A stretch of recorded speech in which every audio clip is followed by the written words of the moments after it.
ഗോവിന്ദ്, എന്തേ കാണിക്കുന്ന? ഇനി ഞാൻ ഈ വീട്ടിൽ നിൽക്കാൻ പാടില്ല സഞ്ജു. അല്ലെങ്കിൽ തന്നെ നിങ്ങൾക്ക് ആരുമില്ലാത്ത ഒരാളാണ് ഞാൻ, തികച്ചും അന്യൻ. സഞ്ജുവും സ്വാതിയും ഒരു സൗഹൃദത്തിന്റെ പേരിൽ എന്നെ വിളിച്ചു. അത് കേട്ടിട്ട് ഇതുപോലൊരു വീട്ടിൽ വന്നത് എന്റെ തെറ്റാ. ഒരു സൗഹൃദ ബന്ധം മാത്രമാണോ ഞങ്ങൾക്ക് ഗോവിന്ദുമായിട്ടുള്ളത്? ഞാൻ എത്ര ജന്മം എടുത്താലാ ഗോവിന്ദിനോടും തിരുമേനിയോടും ഉള്ള കടപ്പാട് തീർക്കാൻ കഴിയാ? ഒരു മാംസപിണ്ഡമായിട്ടാ അമ്മ എന്നെ ഗോവിന്ദിന്റെ മനയിലോട്ട് എത്തിക്കുന്നത്. ഞങ്ങൾ നടത്തിയ ചികിത്സയ്ക്ക് പ്രതിഫലവും കൈപ്പറ്റിയിട്ടുണ്ട്.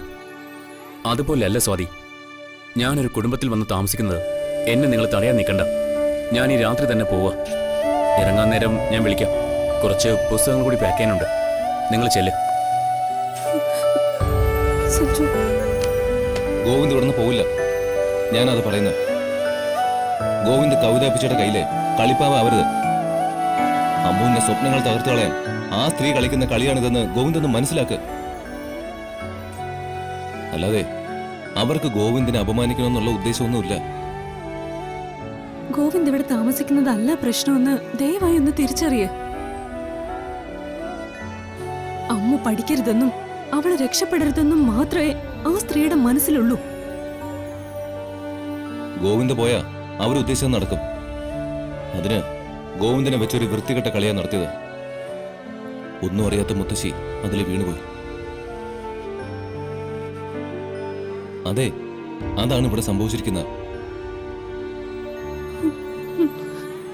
മുത്തശ്ശിക്ക് കാര്യങ്ങൾ പറഞ്ഞാൽ മനസ്സിലാവും. മുത്തശ്ശിനെ കൊണ്ട് മുത്തശ്ശിയോട് സംസാരിപ്പിക്കാം. അമ്മുവിന്റെ ഭാവി കളയരുത് പ്ലീസ്. ഗോവിന്ദ് ഈ തീരുമാനത്തിൽ നിന്ന് പിന്മാറണം. ഗോവിന്ദ് പോയാ പിന്നെ അമ്മുവിനെ കാണാൻ പോലും കഴിയാതെ വരും. അവൾക്കൊരു നല്ല ജീവിതം ഞങ്ങൾ ആഗ്രഹിക്കുന്നു. അതിന് അവൾ എവിടെയുണ്ടോ അവിടെ ഗോവിന്ദ് ഉണ്ടാവണം.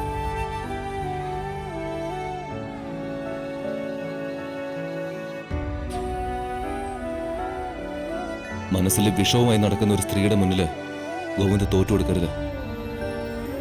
നമുക്ക് നാളെ കൂടുതൽ കാര്യങ്ങൾ സംസാരിക്കാം. നിങ്ങൾ ചെല്ല്. എനിക്കൊന്ന് ആലോചിക്കണം.